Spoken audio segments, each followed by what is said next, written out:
안녕하세요. 반갑습니다. 오늘 참 행복한 날입니다. 하나님께서 저와 여러분의 가정에 준비하신 하나님의 은혜와 평강이 넘쳐나기를 예수님의 이름으로 축복합니다.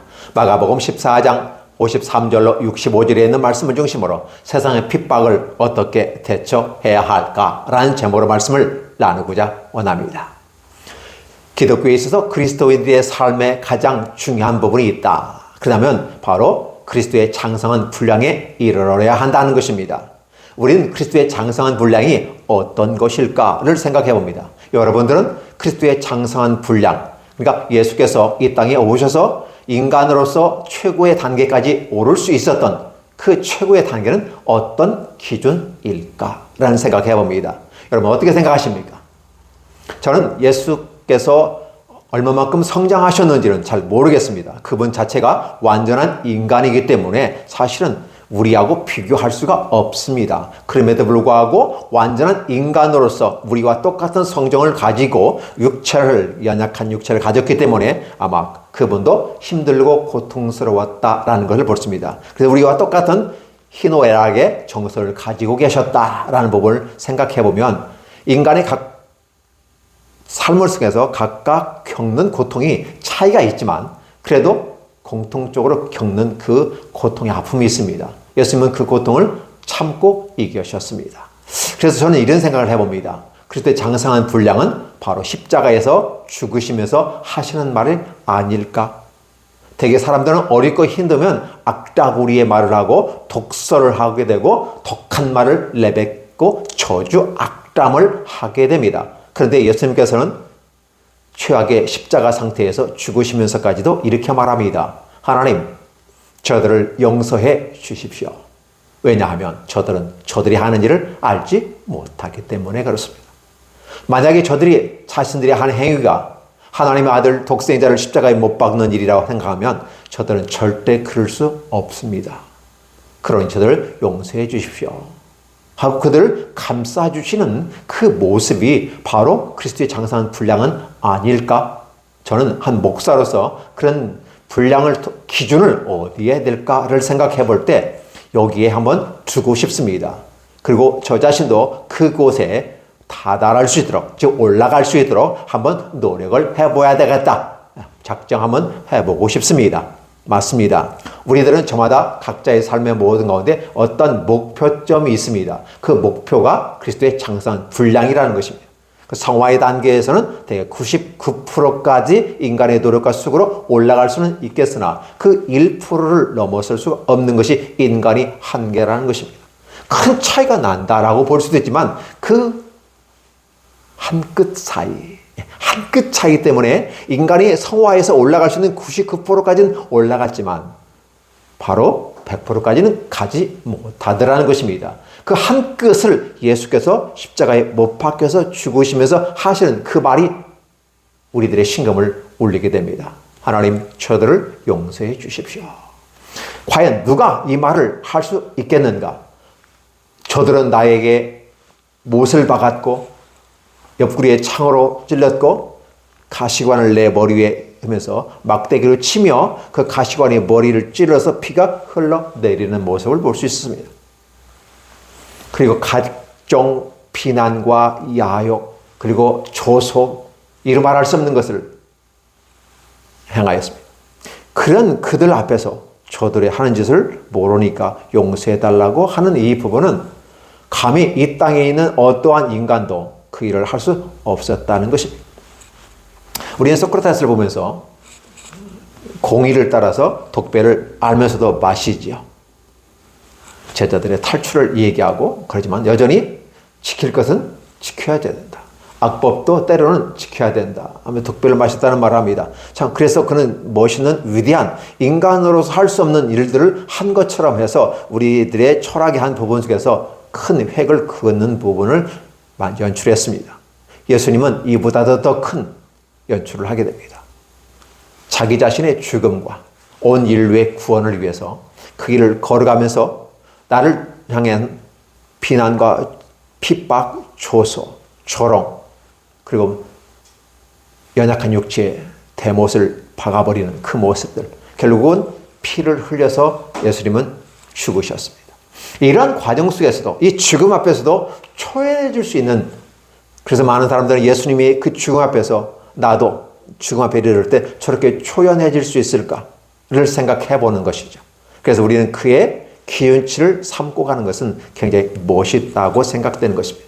오늘 성경 본문은 바로 십자가에 못 박혀 죽으시기 위해서 그 가는 길에 순종하고 마치 어린 양같이, 그때까지는 때가 차지 아니하였으니까 성전에 있음에도 불구하고 가지도 않았고 잡지도 않았던 그들이 이제는 겟세마네 동산까지 와서 붙잡고 가는 그 모습들을 바라보면서 하나님의 때가 이루어졌고 그의 순응해 나가는 그러한 모습들. 그래서 예수 그리스도는 최고의 아름다운 모습은 죽음에 이르기까지 순종하는 모습이 바로 최고의 아름다운 모습이었다.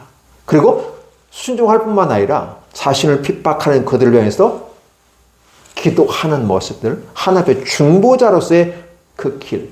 그래서 저들은 저들의 죄를 알지 못합니다라고, 저들이라는 개념은 바로 로마와 유대를 얘기하지만 온 인류를 얘기하는 것입니다. 온 인류의 죄를 저들이 알지 못하기 때문에, 그것 때문에 제가 죽는 거 아니겠습니까?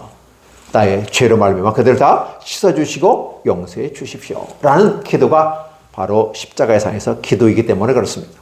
그래서 주님을 바라볼 때마다 세상에서 닥치는 아픔과 환난과 속상함과 속쓰림, 이런 것들이 있을 때마다 주님 바라보면 답은 나오는데, 주님 바라보면 답이 뻔하잖아요. 네가 용서하거라, 네가 이해하거라, 이런 식의 대답이 오니까 우리 육체를 가지고 있고 오염된 심령을 가지고, 그렇죠, 이러한 부분 속에 있는 우리들은 견딜 수가 없습니다. 이 예를 들면 동수복수법이라는 게 있어요. 1대1이라는 부분 속에서 눈을 상하게 하면 눈으로 대처한다. 이가 하나 빠지면 상대방이 이를 하나 뺀다. 한쪽에 귀를 잘랐다 그러면 그 사람도 귀를 잘라는 거죠. 이러한 동수복수법을 성경에서는 허락을 하셨습니다. 그런데 이러한 것들에 대해서 많은 분들은 오해를 하게 됩니다. 어떻게 그렇게 한단 말인가? 있을 수 있는 일인가? 라고 말합니다. 우리는 표면적인 부분에서 동수복수법에서 1대1로 처리해서 깨끗이 끝내라라는 것이었습니다. 그런데 이를 오해하는 사람들 앞에서 다시 한번 뒤집어서 생각해 보면, 인간의 오염된 시성을 이해를 못하면 이 말씀이 왜 그렇게 우리에게 주어진지를 사람들은 이해를 할 수 없습니다. 사람들은 한 대 맞으면 두 대를 때려야 속이 시원합니다. 그러니까 내가 한 대 맞았으니까 한 대만 때린다? 이것은 성인의 단계입니다. 엄청난 거거든요. 권투 시합이라든지 어떤 싸움에서 보면, 싸움을 때는 한 대씩 때리기도 합니다. 한 대 맞고 딱 서 있고, 한 대 맞고 서 있고, 이런 무술 시합 같은 것도 있어요. 누가 맷집이 센가를 이럽니다. 그거는 게임에서 이제 원칙이니까 그러지만, 기본적으로 내가 기분 나쁘게 한 대 맞으면요, 두 대 이상 때려줘야 화가 풀리게 됩니다. 그러면 내가 두 대 때리면 저 사람은 몇 대 때릴까요? 네 대에서 세 대를 때려야 됩니다. 아니면 더 많이 때려야 됩니다. 결국 끝이 없는 것이죠. 하나님은 우리를 아시기 때문에, 우리들의 마음에 오염된 걸 아시기 때문에 더 확산되는 걸 방지하기 위해서 결과적으로 봤을 때 하나로 대치하자라고 하는 것을 허락하셨습니다. 그렇게 하는데 이러한 거에 대해서 오해를 하면 어떻게 하나님이 저렇게 잔인하게 그럴 수 있단 말이야? 라고 오해를 하게 되더라는 것입니다. 그러니까 하나님은 표면적인 한 부분만을 얘기하는 것이 아니라 그 내면의 인간의 오염되고 악함을 아시기 때문에 최소한의, 누가 봐도 최소한의 기준선을 제시하고 있는 것이 성경이라고 하는 것입니다. 이러한 것을 바라보면서 하나님은 오늘 우리들에게 또 올라온 사랑과 은혜로 함께 하시고 있구나라는 생각을 해보게 됩니다. 여러분들이 세상을 살아가면서 핍박을 당합니다. 오늘 예수님도 핍박을 당합니다. 물론 여러분 자신들이 잘못한 거에 대해서는 책임을 져야 됩니다. 그런데 그거에 대해서 누구도 얘기하지 않아요. 실수한 거에 대한 책임을 지는 것, 책임과 권리가 있잖아요. 권리를 주장하지만 책임과 의무가 있는 것이기 때문에 그렇습니다. 그렇기 때문에 그것은 누가에게 하소연해도 아이고 안 됐네 하고 끝나버리는 것입니다. 그런데 내가 잘못하지 않고 오히려 선을 위해서 일을 하고 있는데 바로 거기에서 핍박이 오고, 거기에서 압박이 오고, 거기서 나를 죽이려고 하고, 내가 제거되어야 다른 사람들이 행복해진다고 얘기한다면 우리는 이런 것을 어떻게 극복할 것인가? 일상의 삶 속에서도 마찬가지입니다. 주차 전쟁도 있습니다. 야간만 돈 내고 주거지 주변에서 주차하고 있는 모습인데 야간만 써도 돼야 되거든요. 근데 주간까지 내가 돈 냈으니까 다 써야 된다고 하고 이렇게 주장하시는 분들이 있어요. 주간에는 누구든지 먼저 쓰는 사람이 쓸 수 있고 그럼 6시 이후에는 돈 낸 사람이 쓰는 것은 당연하지만 낮에는 누구든지 먼저 온 사람이 쓰게 되는 것이죠. 근데 와가지고 이거 내 자리니까 주간도 빼라고 한다면 말이 안 되는 겁니다. 그래도 이것은 약과인 것이죠. 네가 돈 냈으니까 그렇게 빼줄게 괜찮은데 막 악을 쓰면서 막 달라대면 괜히 화가 치밀어 오릅니다. 그리고 싸우려고 합니다. 법은 이런데 규정은 이런데 왜 이것을 네 땅이라고 주장하냐. 근데 그 사람에게서는 가만히 생각해보면 잘나고 똑똑하고 능력 있는 사람들은 그런 거 얘기 안 해요. 말도 차분하게 합니다. 근데 가진 거 없고 그러면서 싸우려고 대들면서 마치 그게 마지막 마지노선이고 그걸 잃어버리면 다 잃어버린 것처럼 막 덕기 품고 달라드는 모습을 많이 보았어요. 내가 피하는 게 좋겠구나. 더 이상 이 얘기하면 안 되겠구나. 예, 알겠습니다. 빼드리죠. 나오는 게 훨씬 더 유익합니다. 왜냐하면 내가 이기고도 지는 싸움이고 나는 여러 개를 가졌기 때문에 하나를 양보해도 괜찮아요. 근데 저분은 저거 하나밖에 없기 때문에 막 주장해요. 저녁에 주장하는 권리는 괜찮지만 낮에 주장은 아니거든요. 이런 모습들을 바라보면서 우리의 감정들을 어떻게 할까? 어떻게 처리해야 될까? 특히 오늘 예수님 같은 경우는 의를 위해서 하나님의 나라를 위해서 온 인류를 위해서 십자가를 치는 겁니다. 죄인이 십자가를 치는 거야 무슨 상관이 있겠습니까? 살인자나 큰 도적들은 그렇게 해서 일벌백계로서 십자가에 달아서 죽이는 경우가 있습니다. 근데 예수님은 그러한 죄인이 아니었습니다. 예수님은 온 인류의 죄를 뒤집어 쓰시고 대신 죽으시는 것이겠어요. 물론 그것이 의로운 일이고 선한 일이기 때문에 예수님도 아셨죠. 하나님 할 수만 있으면 이거 안 했으면 좋겠는데요 라고 겟세마네 동산에서 그렇게 3번씩이나 땀방울이 핏방울이 되게끔 기도하셨던 주님입니다. 그럼에도 불구하고 하나님의 나라와 의를 위해서 해야 된다는 사실이에요. 그때 그러한 것들에 대해서 내 딴에는 하나님 앞에서 이렇게 참 힘들고 참고 견디고 가는데 저들은 그걸 알지 못하고 내가 누구를 위해서 하는데 자기들을 위해서 하는데 그들이 오히려 날 죽인다고 하고 핍박하고 주먹질하고 때리고 이거 침뱉고 그리고 얼굴 뒤집어 씌워놓고 때려놓고 누가 때렸냐? 네가 선지자지? 나 안 보고도 알 수 있잖아. 프로페서 선지자 노릇하라 하면서 조롱, 핍박을 하게 되는 모습을 봅니다. 고통을 겪습니다. 이러한 모습을 바라보면서 기독교인들에게 예수님은 그렇게 하셨으니까 성도들은 너희들도 예수님의 제자니까 스승이 간 길을 걸어가야 하지 않을까? 라고 말한다면 우리가 예수님처럼 장성하지 못한 상태에서 그걸 따라갈 수 있을까? 그런 생각해 봅니다. 사람이 어려서부터 장성한 키가 자라서 어른이 되기까지는 단계별에 있는 그걸 바라봅니다. 그리고 에릭슨의 같은 경우도 사람의 인생을 8단계로서 이렇게 심리학적 구조 속에서 설명을 하고 있는 겁니다. 그러니까 각자의 어떤 나이에 맞는 과업들이 있고 그 과업을 어떻게 수행하느냐에 따라서 그가 건강하게 자랄 수 있느냐 잘못 자랄 수 있느냐 이렇게 평가를 하게 됩니다. 그럼 기독교인들은 우리 기준 대신 예수 그리스도를 바라보지만 다 똑같을 수는 않아요.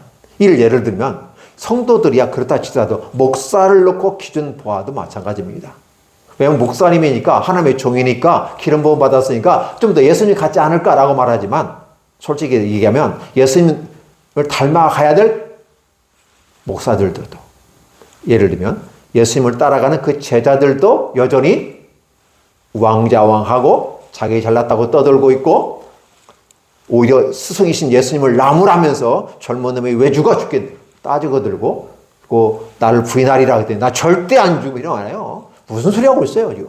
그러면서 대드는 모습 말씀을 근거해서 목자 치면 양은 흩어지는 원리 속에서 그렇게 될 것이다 라고 했는데도 하나님의 말씀을 거부하면서 대들었던 베드로 이런 장면들이 봐요. 그리고 그러한 부분 속에서 현장에 지금 붙잡혀온 예수님 앞에서 멀찍이 해가지고 그 자기 몸을 모닥불에 해서 몸을 녹이고 있는 이 모습을 바라보고 있는 겁니다. 그러다 보니까 목사의 입장에서도 바라보면 과연 내가 예수님 앞에서 100점 만점 기준에 몇 점에 나와 있을까를 생각해보는 이런 부분들을 굉장히 보이세요. 그래서 저는요, 예수 믿고 목사가 되는 건 너무 좋다고 생각해요. 만약에 목사가 안 됐고 예수님을 안 믿었고 직분을 받지 않았다면 더 개판으로 살지 않았을까 생각해 봅니다. 차라리 지금 예수 믿고 욕하고 나쁜 것도 하지만 그나마 예수 믿으니까 저만큼 하지라는 기준을 생각해 보면 고맙게 느껴집니다. 목사가 안 됐더라면 목사라는 그 체면과 목사라는 가면과 목사라고 하는 그 위상이 있기 때문에 그나마 착한 척을 하려고 하고 예수님을 닮아가려고 노력하고 이런 모습은 아닐까? 만약에 그런 것이 없었다면 어땠을까를 생각해 보는 것입니다. 그래서 오늘 저와 여러분들은 이 부분 속에서 한번 생각해 봐야 됩니다. 내가 예수 그리스도의 장성한 분량에 어느 정도 도달했을까를 생각해 봅니다. 그것은 행동으로 드러나는데 행동은 행동이 아니죠. 바로 우리들의 생각에. 그래서 신앙은 사유하는 신앙이 되어야 되는 것이고 우리들의 생각이 마음속에서 어떻게 생각을 품어 갖고 나가냐. 그리고 그 생각이 우리의 입을 통해서 어떻게 표출되느냐에 따라서 그 모습이 달라지더라는 것입니다. 가장 중요한 것은 그래서 언어의, 즉 혀의 자갈을 물리는 그런 모습이 중요한데 어떠한 것으로 혀는 부드러워서 재갈이 먹히지 않는다라고 얘기합니다. 그래서 혀를 잘 관리하는 사람은 마치 배에서 노를 잘 관리하고 키를 잡고 있는 것처럼 안정적인 삶을 살 수 있다라고 말하면서 조심하자는 것이었어요. 그리고 우리의 생각을 조절하고 그래서 우리들의 입에서 나온 목소리, 어떤 말들에 대해서 고려해야 하고 그리고 그 말이 나오니까 결국 그 말을 이루기 위해서는 실현시키기 위해서는 행동으로 옮겨지는 그 과정 속에서 우리들의 모습을 살펴봐야만 할 것 같습니다. 그래서 늘 우리는 그리스도를 바라보며 나갑니다. 자, 그러나 기억해 주시기 바랍니다. 예수님을 바라보고 나갈 뿐이고 구원받아서 예수 믿고 시작하는 사람들은 나이와 관계없이 내 믿음의 연령이 어느 정도 위치에 따라서 달라집니다. 육체로는 나이가 많은데 이제 갓 예수 믿으면 세상적인 때가 가장 묻어있기 때문에 그 아이, 내 안에서 영적인 아이가 자라가는 그 부분 속에서 시간이 걸리고 더디게 됩니다. 그 와중에 나타나는 일들이 많이 있죠. 아직 성화의 단계, 아래 단계에 있기 때문에 그렇습니다. 그렇기 때문에 우리는 그런 모습들을 보면서 나이도 있고 저만큼 학식도 있고 저만큼 가진 것도 많은데 왜 저렇게 정게 행동을 합니까? 라고 얘기하는 사람도 있어요. 그러나 곰곰이 생각해 보면 외양은 성공했고 외양은 아름답지만 그러나 영적인 아이인 경우가 많고 그러나 때로는 세상적인 어떤 그 틀에 의해서 있기 때문에 그걸 깨부수고 나아가는 그 과정들이 좀 시간이 필요하다고 생각되어집니다.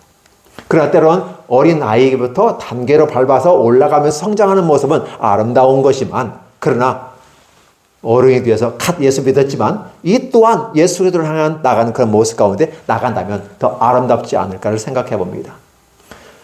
우리들이 하나님 앞에서 세상에서 핍박이 다가오게 될 때 우리는 어떤 모습으로 대처해야 되는가를 생각해 보는 겁니다.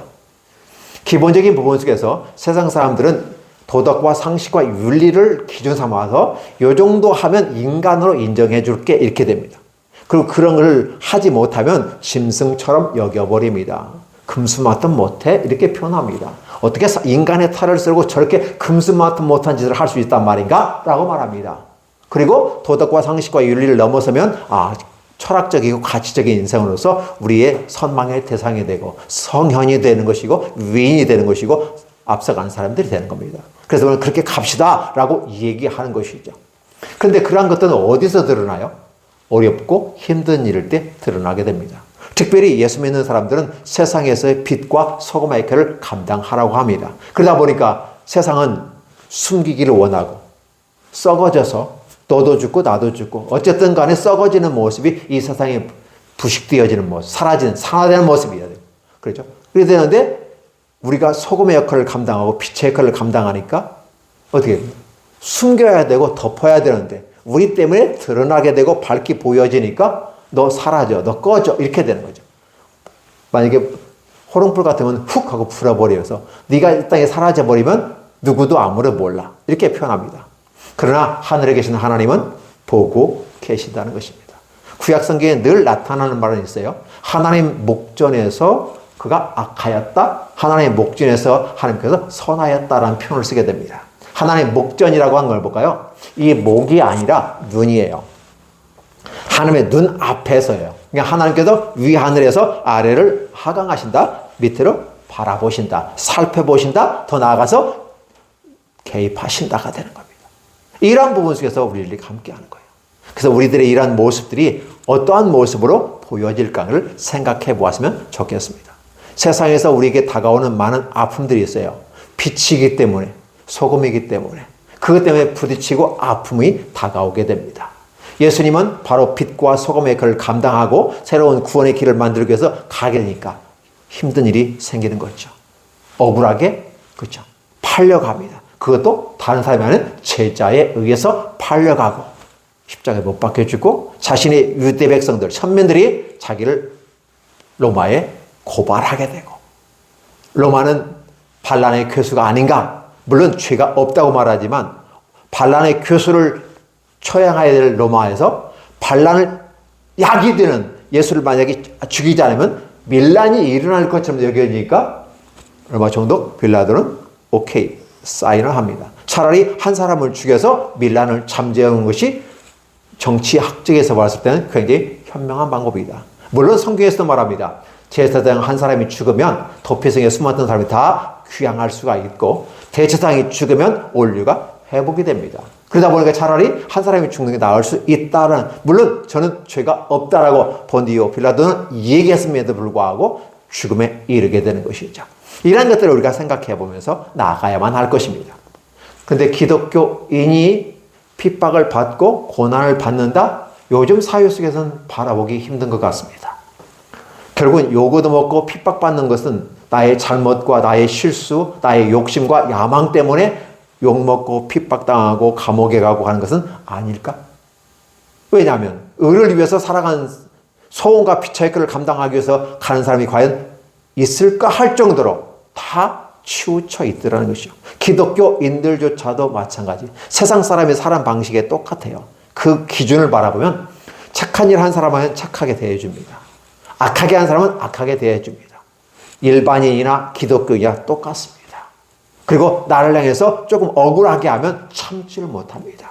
내 딴에는 해보려고 했는데 네가 왜 나를 무시하고 나를 이렇게 모욕을 줘? 참지를 못합니다. 그래서 막 되로 갚아주는 일들을 하게 됩니다. 그래서 나는 나를 공격하지 않으면 절대 나 공격하지 않아 라고 말하면서 네가 공격하기 때문에 공격하는 거야 라고 막 맞장합니다.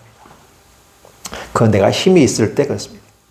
그런데 힘이 있는데도 불구하고, 아니 힘이 없다면 어떤 모습이 다가올까? 세상의 권력과 세상의 힘으로 악한 일들을 하게 됨으로써 기독교인들이 핍박을 당하게 되는 것입니다.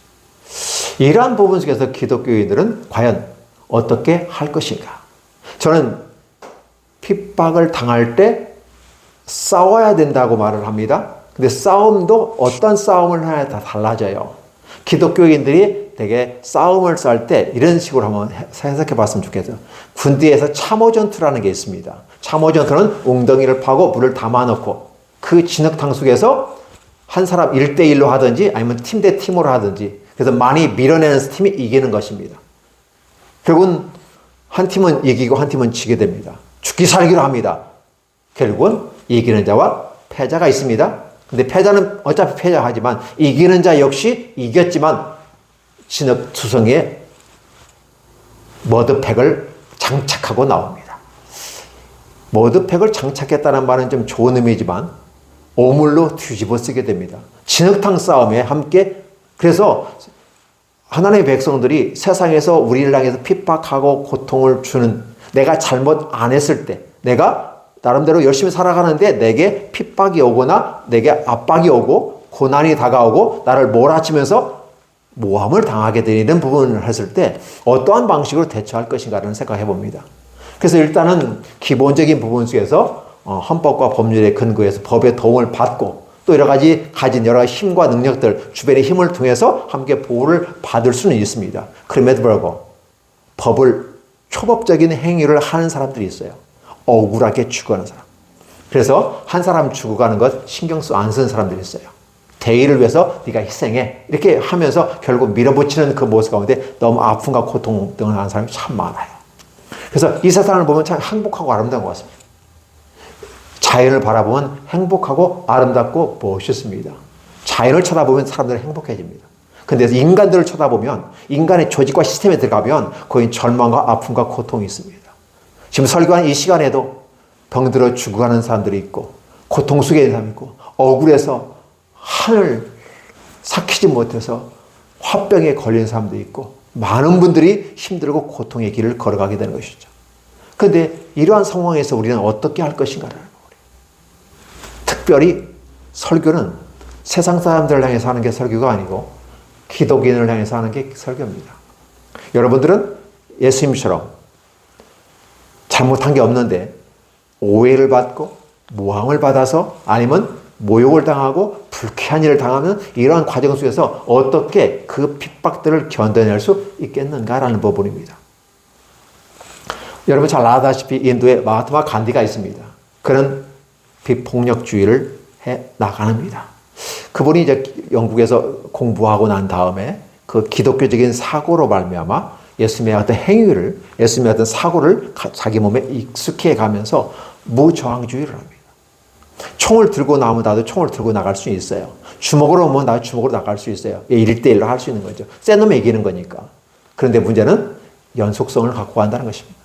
초반에 얘기한 것처럼 한 대 맞으면 2대 때려야 되고 2대 맞은 사람 또 4대 때려야 되는 거. 이런 식의 하기 때문에 끊임없이 불화와 전쟁과 다툼이 있습니다. 이게 인간 속에서 전쟁이라고 하는 부분으로 나타나게 되는 것이죠. 그런데 마하트마 간디는 오히려 비폭력, 무저항주의, 그러면서도 저항하는 모습들. 이러한 모습들은 기독교의 아름다운 표상이 되기도 합니다. 그분이 예수님을 잘 믿었는지 안 믿었는지, 그분의 신앙이고 그분이 천국에 갔는지 안 갔는지는 오늘 우리가 알 바는 아니지만 그러나 기독교적인 사고로 말미암아 무저항주의를 하는 것은 대단히 멋있는 표현으로 들어가 있습니다. 오히려 예수님처럼 그 길을 걸어간 분이라 여겨지는 것이죠. 그래서 오늘 예수님의 이러한 아픔과 고통의 본문에서 닥치는 이 모습, 그럼에도 불구하고 그는 저항하지 않았습니다. 필요한 말만 했습니다. 그리고 오히려 그런 말 한마디 한마디가 죽음에 이르는 길을 걸어가면서 그는 거부하지 않았습니다. 두려워하지 않았습니다. 놀라지도 않았습니다. 마치 잠잠한 양털 깎는 그 현장에 깎는 어린 양처럼 차분하게 자신의 길을 걸어갔고 그런 자기에게 주는 아픔들을 다 견뎌냈더란 사실입니다. 기독교인들에게 참고 견디십시오. 인내하십시오. 이 말을 들으면요. 제가 목사임에도 불구하고 막 화가 치밀어옵니다. 내가 뭐가 잘못했는데 참아야 되고 내가 잘못했는데 내가 견뎌야 되냐고 따지고 싶은 것이 사실인 것입니다. 근데 예수님은 사실 저보다 더 어려우시고 더 완벽하신 분인데도 불구하고 억울하고 말치면 어떻게 비교할 수도 없는데 나는 기존적인 내 양심의 가치 아니면 내 자존심 하나 건드렸다고 막 화를 낼 수 있는데 오히려 그 모든 것들을 다 덮고 가시는 주님의 모습은 바로 진정한 무저항주의의 모습은 아닐까? 기독교인들은 이 세상에서 불의에 대해서 맞서야 된다는 건 사실입니다. 어떻게 맞설 것인가 하는 부분은 공론화되어야 되고 교회에서 이런 연구가 이루어져야 됩니다. 그래서 기본적인 선배들이 걸어갔던 삶을 바라보면서 무저항주의가 대단히 멋있죠. 그죠? 총을 들지 않는 거죠. 오히려 쓰러져 가면서 태극기를 흔들고 일본의 그 총 앞에서 쓰러져 가면서도 달리며 대한독립 만세를 외쳤던 이 엄청난 사건 앞에 전 세계적인 그 부분 속에서 무장하지 않는 양면들이 태극기 들고 가는데 총을 쐈다? 이건 학살이죠, 학살. 이게 바로 무저항주의의 모습은 아니었을까? 이 현장에 앞섰던 사람들이 바로 기독교인들이었다는 사실이에요. 그리고 그러한 지도자들이 앞서가면서 다른 종파와 함께 전 국민이 일어나서 일본에 저항을 하고 나라를 침략하고 빼앗으면서 정당성을 가지고 나가는 저들에게 비폭력으로 저항하다가 쓰러져 죽음에 간 모든 분들, 이러한 부분들이 기독교의 진정한 모습은 아닐까? 그래서 한국 사회 속에서 기독교가 인정받던 때가 바로 그때입니다. 기독교가 이상한 종교가 아니구나. 국가를 위해서 애국을 하고 오히려 함께 무저항하면서 자신의 기틀을 하고 하나님의 나라가 온전히 이 땅에 임하기를 원하고 악한 무리는 사라지기를 원하고 그러면서 쓰러져 가면서 자유를 외치고 독립을 외치고 이런 부분들. 이런 것들이 한 전형적인 최고의 아름다움, 기독교가 이 땅에서 더 확산될 수 있는 계기가 바로 그때였다고 역사학자들은 얘기하기도 합니다. 이러한 것들을 바라보면 예수님이 잠잠하게 고난 당하시고 치욕스러운 그 과정을 다 겪어가는 그 모습. 그럼에도 불구하고 그는 입을 열지 아니하였다. 너 할 말 없어? 너 생각하지 않아? 너 지금 바보야? 지금 한 말을 해봐. 너 억울하다고 지금 얘기해봐. 라고 하는데 아무 말 하지 않아요. 조용한 상태로 유지했다. 그 한마디 하는 거 있죠. 네가 하나님의 아들이냐? 라고 했을 때 그렇다. 네가 말하였다. 그러니까 막 이것 때문에 더 신성모독이라고 예수님을 죽여버리려고 엄청나게 수를 쓰고 있는 모습들이 보여집니다. 예수님의 살아가시는 그 모습을 여러분들 한번 보십시오. 신앙생활을 한다는 것은 무엇일까? 남보다 예수님 때문에 열심히 기도해가지고 소나무 뿌리 뽑아서 부자가 되고 잘 먹고 잘 살고 해서 난 그래서 기독교인 됐다? 질이 낮은 기독교인입니다. 이제는 주님께로 돌아왔으면 보다 주님의 모습을 제자로서 그 길을 걸어가는 것입니다. 제자들은 예수님이 그 길을 가는데 다 도망가 버렸습니다. 오늘 이 시대를 살아가는 우리의 모습은 과연 도망가는 제자들의 모습 같은 모습으로 목사가 서 있지 않나. 저는 목사이면서 저 자신을 한번 이렇게 실타를 한번 해봅니다. 제자들도 다 도망가 버렸는데, 목사들도 다 도망가 버릴 수 있는데, 과연 진짜 웃게 되는 베드로도 도망가 버리고 3번씩이나 나중에 부인하게 되는데, 이 부분을 바라보면서 잘났다고 떠드는 것도 아니고 잠잠히 조용히 걸어가시는 주님의 모습을 그냥 보고 따라가는 모습이 진정한 기독인은 아닐까? 세상 사람들이 기독인을 향해서 환호성을 칠 때는 이러한 모습 때문에 환호성 치는 거 아닐까? 근데 기독교인은 오히려 그런 예수님의 발자취를 따라가는 것이 아니라 예수님을 이용해서 장사하고 예수님을 팔아서 장사하고 예수님을 팔아서 호화호식하는 것처럼 사람들에게 느껴진다면 과연 우리들의 복음을 전하는 이 복음이 그들에게 먹힐까? 오히려 수많은 100여 년에 넘는 시간 동안 우리는 경험해 봤잖아요. 무엇이 옳고 무엇이 그런지. 그리고 행동으로 말미암아 어떤 결과를 우리에게 보여주는지를 다 알았어요. 몰랐을 때는 열심히 들어왔어요. 근데 알았을 때는 안 들어온단 말이에요, 지금. 사실은 알았으니까 더 들어와야 되는데 오히려 이탈 현상이 나타나고 있는 탈교의적인 그렇죠. 이렇게 됩니다. 문제는 뭐냐면 영혼이 하나님과 멀어진다는 사실입니다. 근데 그 멀어지는 인간을 위해서 주님은 십자가에 지셨는데 그렇죠. 그러다 보면 그 와중 속에 있는 기독교인들은 어떤 자세를 취할 것인가 라는 부분이에요. 도망가는 제자들도 있는 상황에서 여전히 변함없이 예수님을 따라갈 수 있는 모습, 그리스도의 장성한 분량에 이를 수 있는 그 모습으로 나아갈 수 있지 않을까? 다른 사람은 차치하고라도 목사인 내 자신부터 그렇게 예수님을 닮아가려고 노력하는 그 모습, 설령 100%는 못 가더라도 점자 이렇게 노력하고 매달리고 어떻게 하면 내가 예수님처럼 살아갈 수 있을까? 예수님을 살 수는 없지만 예수님의 그 그림자라도 받고 가볼 수 있지 않을까? 베드로조차도 도망가, 다른 제자들 다 도망가 버리고 잘났다고 떠들면서 자기 이름을 내려고 하고 한 이런 세상적인 성공주의에 집착해야 하면서 세상의 그런 흐름과 함께 가면서 진정한 예수님을 따라가지 않는 모습, 과연 그게 희망이 있을까를 생각해 봅니다. 그래서 세상은 기독교를 해서 핍박을 하는 이유가 뭘까를 한번 생각하면서 말씀을 마치고자 원합니다.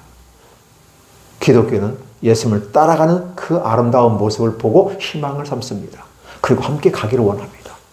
그런데 예수님은 십자가를 지고 가고자 하는데 제자들은 다 도망가 버립니다. 그 모습을 바라보는 다른 사람들은 어떻게 될까요? 더 도망가 버리죠. 50보 100보가 됩니다. 왜? 도망가는 제자들을 바라보고 그 양들은 어떻게 도망가요? 다 흩어져 버린다고 하는 스가랴서에 있는 말씀을 응하게 되는 것이죠. 이것도 모르면서 베드로는 난 죽어도 다른 사람 다 부인할지라도 하면서 나는 안 변해 라고 호언장담하는 이러한 모습은 만약에 이런 모습이 기독교인의 모습으로 세상 사람에 비춰진다면 좀 안타깝다 생각되어집니다. 목사는 길을 제시하고 가이드라인을 제시할 뿐입니다. 그러나 그 길을 걷고 안 걷고는 듣는 청자들의 모습이고 성도들의 모습입니다. 그러나 설교를 하고 있다는 이 자신 속에서 내가 먼저 그 길을 걸어가려고 노력하는 것이 목사에게 되는 것이고, 내가 더 함께 가게 될 때 성도는 나를 따라오지 않을까? 왜? 나도 따라가지 못하고 도망가면서 앞으로 가자고 하면, 그렇죠? 동무들 앞으로 가라요! 갑니까? 안 갑니다. 대한민국의 군인은 나를 따라라 하면서 앞으로 가는 게 대한민국 국민이고, 인민군 어떻게 해요? 동무들 앞으로 공격하라오! 이렇게 합니다. 안 가면 죽이 갔어? 이렇게 되죠. 어떤 리더십이 필요할까요? 누구를 책망하고 누구를 욕하고 비난하는 이런 설교가 아니라 바로 나 자신을 비난하고 나 자신을 살펴보는 그런 모습으로 세상에 받은 핍박이 왔다고 막 호들갑을 뜨는 것이 아니라 그런 것을 통해서 내가 더 주님께로 가까이 가는 모습이 그리스도의 장성한 분량에 이르는 모습은 아닐까 생각해 봅니다. 저와 여러분들이 이 말씀을 듣는 모든 분들이 함께 예수 그리스도 장성한 분량에 이르도록 오늘도 주님의 길을 따라갔으면 좋겠습니다. 힘들고 어렵고 고통스럽습니다. 핍박이 있습니다. 힘겨움이 있습니다. 제자들 다 떠나버렸습니다. 오늘 이 자리에 서 있는 목사인 저 자신도 떠나버릴지도 모를 일입니다. 그러나 마음으로는 주님을 따라가기를 원하는 것이 우리들의 마음이고, 이 말씀을 듣는 저와 여러분들은 함께 주님을 따라가기를 간절히 소원해 봅니다. 기도하겠습니다. 하나님 아버지 고맙습니다. 부족하고 연약한 우리들이 이 세상 속에서 우리는 왜 고통당하고 왜 핍박당하고 힘들어하네요. 우리는 잘 먹고 잘 살아야 되고 이 땅에 행복하려고 왔는데 라고 말하면서 오히려 주님을 향해서 주님에게 원인을 전가하고 오히려 주님한테 탓을 하고 있는 모습은 아닌가 싶습니다. 특별히 세상 사람들이야 그렇다 치더라도 예수 믿으면서도 그렇게 한다면 여전히 어린아이의 수준의 모습은 아닐까 싶습니다.